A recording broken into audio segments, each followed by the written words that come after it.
बिस्मिल्लाहिर्रहमानिर्रहीम अस्सलामु अलैकुम वरहमतुल्लाहि वबरकातुहू। इस लेक्चर में हम पढ़ेंगे हरूफ इस्तिफ़हाम के बारे में, यानी क्वेश्चन वर्ड इन अरबिक कि अरबिक में कौन कौन से ऐसे अल्फाज हैं जिनके ज़रिए हम क्वेश्चन करते हैं। जिस तरह इंग्लिश में WH वर्ड हैं क्वेश्चन करने के लिए, इसी तरह अरबिक में भी कुछ वर्ड हैं जिनके ज़रिए हम किसी चीज़ के बारे में पूछते हैं या किसी चीज़ के बारे में क्वेश्चन करते हैं।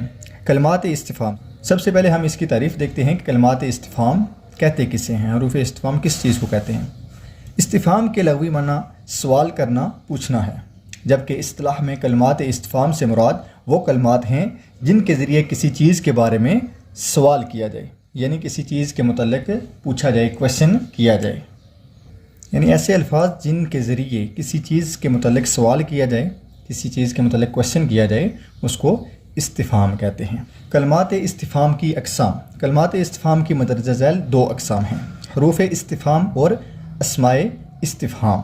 बेसिकली ये सारे जो है वो क्वेश्चन पूछने के लिए आते हैं, किसी चीज़ के बारे में क्वेश्चन करने के लिए आते हैं, और वन बाय वन हम इनको डिस्कस करेंगे।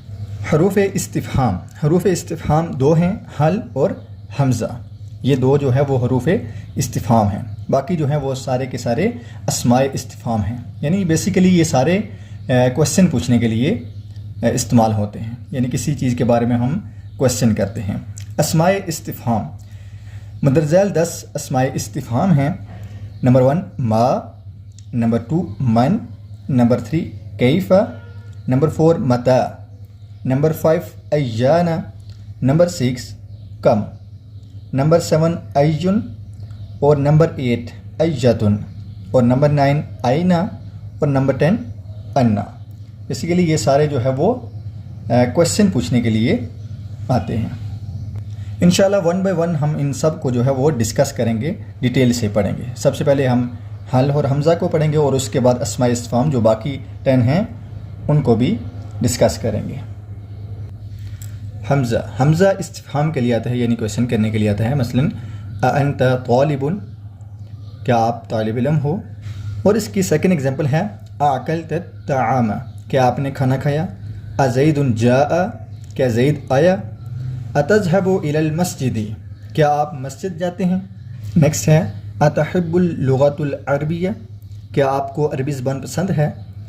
हमज़ा इस्तिफ़हाम में एक बात याद रखिएगा कि जो क्वेश्चन है वो नेगेटिव भी आ सकता है, यानी क्वेश्चन में नहीं का वर्ड भी आ सकता है। जैसे अलैहिस्सल्लाहु रब्बुल आलमीन, क्या अल्लाह रब्बुल आलमीन नहीं है।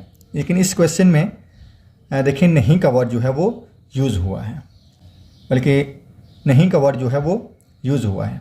दूसरे क्वेश्चन में नहीं का वर्ड जो है वो यूज़ नहीं होगा, बल्कि वो क्वेश्चन जो है वो मुस्बत ही आएंगे, पॉजिटिव ही आएंगे। तो इसका जवाब होगा बला अल्लाहु रब्बुल आलमीन, भला क्यों नहीं अल्लाह रब्बुल आलमीन है। तो इसकी ये पहचान है कि इसमें बाज़ औक़ात जो है वो क्वेश्चन नेगेटिव भी आ सकता है, लेकिन हल में ऐसा नहीं है, उसमें हमेशा जो क्वेश्चन है वो पॉजिटिव ही आएगा। सेकंड हरूफ इस्तिफ़हाम है हल। हल ऐसे ही है जैसे इंग्लिश में इज़ एम आर होते हैं, हेल्पिंग वर्ब जो हैं जिसके ज़रिए हम क्वेश्चन करते हैं, ऐसे ही हल यूज़ होते हैं। जैसे am I right, are you okay, is this pen, और इसी तरह जो है वो हल भी यूज़ होता है अरबिक में। हल का लफ्ज़ किसी भी चीज़ की तस्दीक करने के लिए इस्तेमाल किया जाता है, यानी अगर किसी चीज़ का शक हो तो उसकी तस्दीक के लिए हल का लफ्ज़ इस्तेमाल किया जाता है। जिस तरह इंग्लिश में इज़ एम आर इस्तेमाल होते हैं, उसी तरह अरबी में हल भी इस्तेमाल होता है।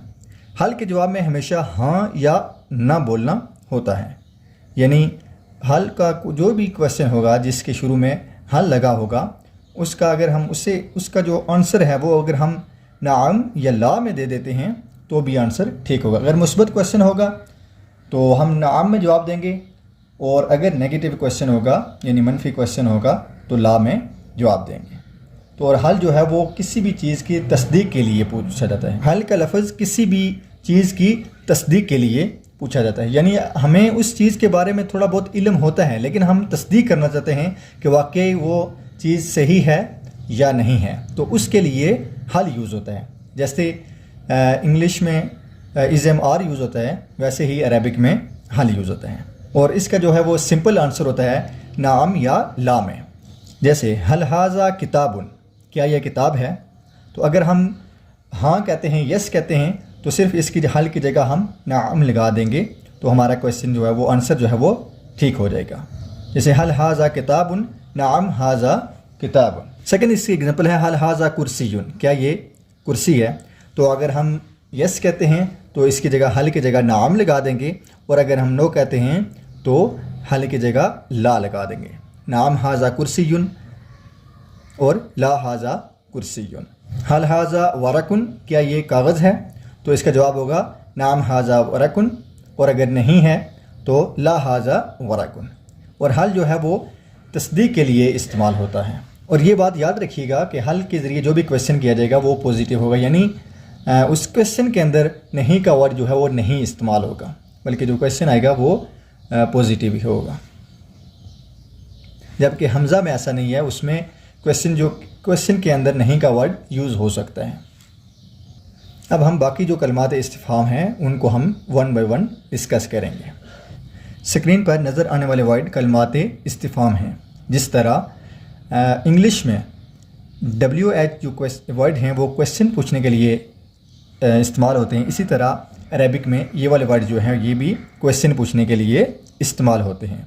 अगर आप इनको इन अरेबिक वर्ड का इंग्लिश में तर्जुमा याद रखेंगे, सेंटेंस बनाने में आसानी होगी। जैसे माँ, इसका उर्दू में तर्जुमा क्या है और इंग्लिश में व्हाट का मीनिंग देते हैं। जिस तरह हम व्हाट यूज़ करते हैं, इसी तरह हमने माँ भी अरबिक में यूज़ करना है। मन यानी कौन, जिस तरह हम इंग्लिश में हूँ यूज़ करते हैं, इसी तरह अरबिक में हम मन यूज़ करें, यानी किसी शख्स के बारे में पूछने के लिए मन यूज़ करेंगे। कैफ़ा जो है वो हाल पूछने के लिए यूज़ होता है, और इसका मीनिंग कैसा है, यानी हाउ। जिस तरह हाउ हम इंग्लिश में यूज़ करते हैं, इसी तरह अरबिक में हम कैफ़ा हम यूज़ करेंगे। अय्युन का मतलब है कौन सा।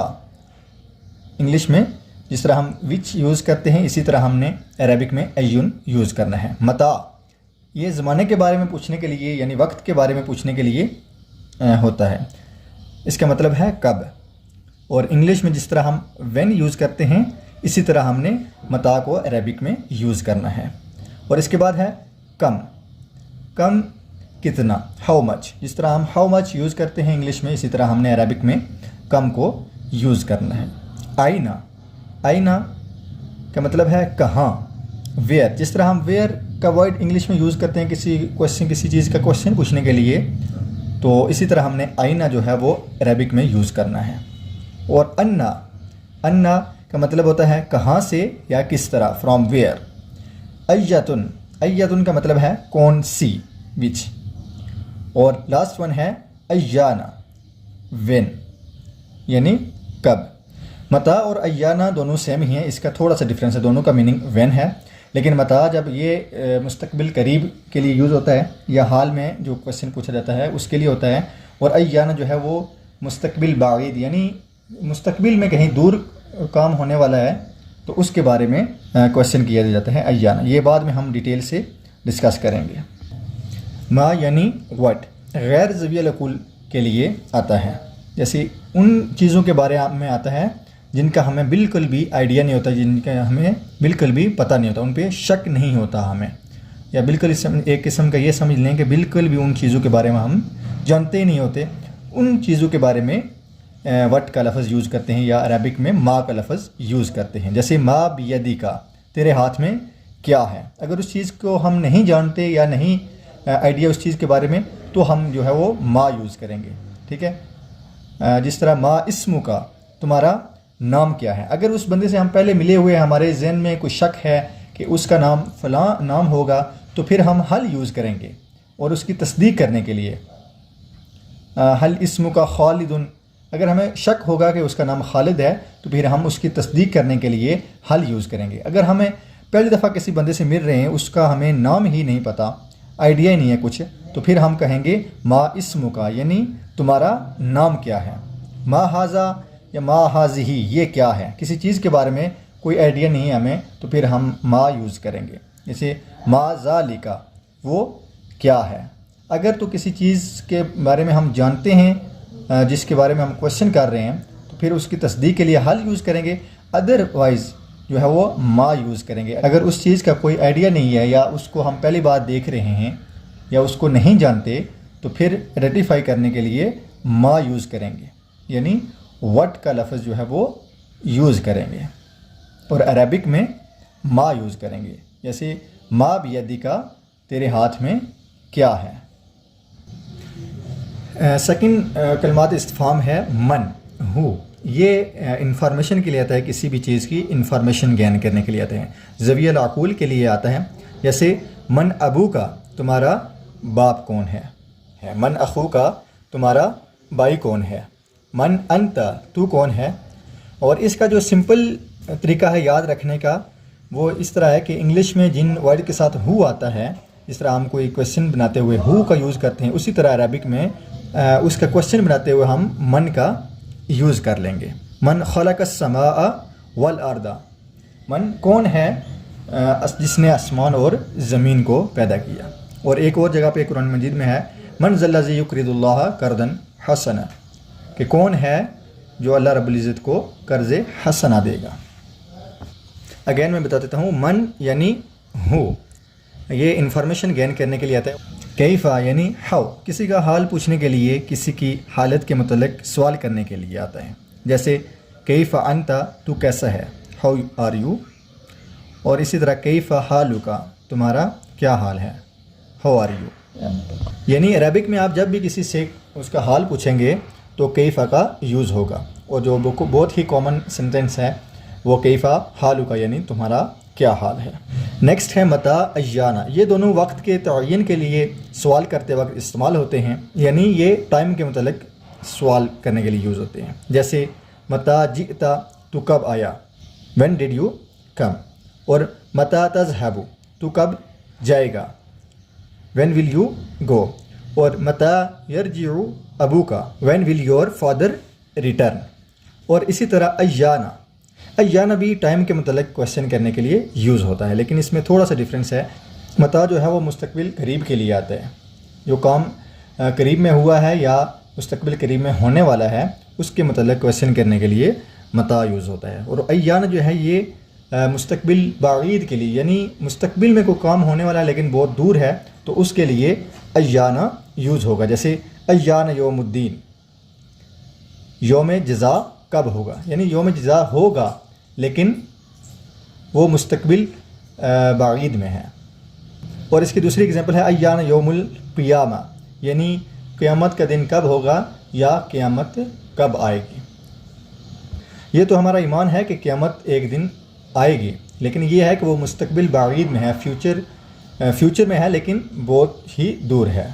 और इसीलिए करीब के कामों के लिए मता यूज़ होता है और जो मुस्तकबिल बाईद यानी दूर के काम हैं उनके लिए अय्याना यूज़ होता है। इसके बाद है कम, हाउ मच। इससे अदद यानी नंबर के बारे में सवाल किया जाता है। जैसे कम किताबिन इंदका, आपके पास कितनी किताबें हैं, how many books do you have. और इसकी नेक्स्ट एग्जांपल है कम गुरफतिन फिल बैती, घर में कितने कमरे हैं। कम आयातिन फिल कुरानी, कुरान में कितनी आयात हैं। कम अखू का, कितने भाई हैं। यानी कम का जो वर्ड है वो नंबर पूछने और अदद पूछने के लिए इस्तेमाल होता है अरबी में। आइना और अन्ना यानी वेयर, ये दोनों ज़र्फ़ मकान के लिए आते हैं। इनके ज़रिए किसी भी जगह या मकान के मुतल्लिक़ सवाल किया जाता है और इनके बाद किसी इसम या फ़ेल का होना ज़रूरी है। यानी आइना और अन्ना जब भी यूज़ होगा उसके बाद जो है वो कोई इसम या फ़ेल यानी कोई नाम या किसी जगह का नाम, कोई ना कोई नाम जो है वो लाजमी आगे होगा। मसलन आइना ज़ैदन, ज़ैद कहाँ है, वेयर इज़ ज़ैद। ऊपर कहा गया है कि आइना के बाद इसम और फ़ेल का होना ज़रूरी है, यानी आइना ज़ैदन, इसमें ज़ैद जो है वो इसम है।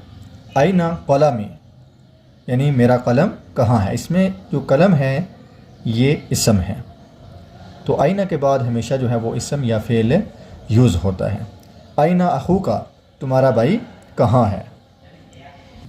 और इसी तरह अन्ना भी क्वेश्चन साइन के लिए यूज़ होता है। जैसे अन्ना तजलिसु, तू कहाँ बैठेगा, लेकिन ज़्यादातर जो है वो आइना यूज़ होता है। जब आप किसी भी इसम या फ़ेल के बारे में पूछोगे कि कहाँ है, कोई चीज़ कहाँ है, कोई शख्स कहाँ है, तो आपने आईना यूज़ करना है। बस आईना लगा कर उस नाम से पहले आपने उस इसम या फ़ेल से पहले आईना का इजाफा कर देना है, यानी आईना आपने उसके शुरू में लगा देना है। इस तरह आपका क्वेश्चन बन जाएगा।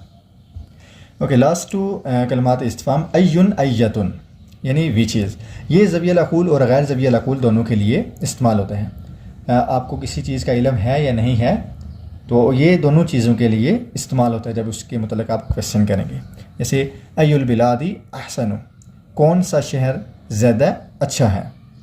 और इसकी सेकंड एग्जांपल है अय्या किताबिन क़राअता, तूने कौन सी किताब पढ़ी।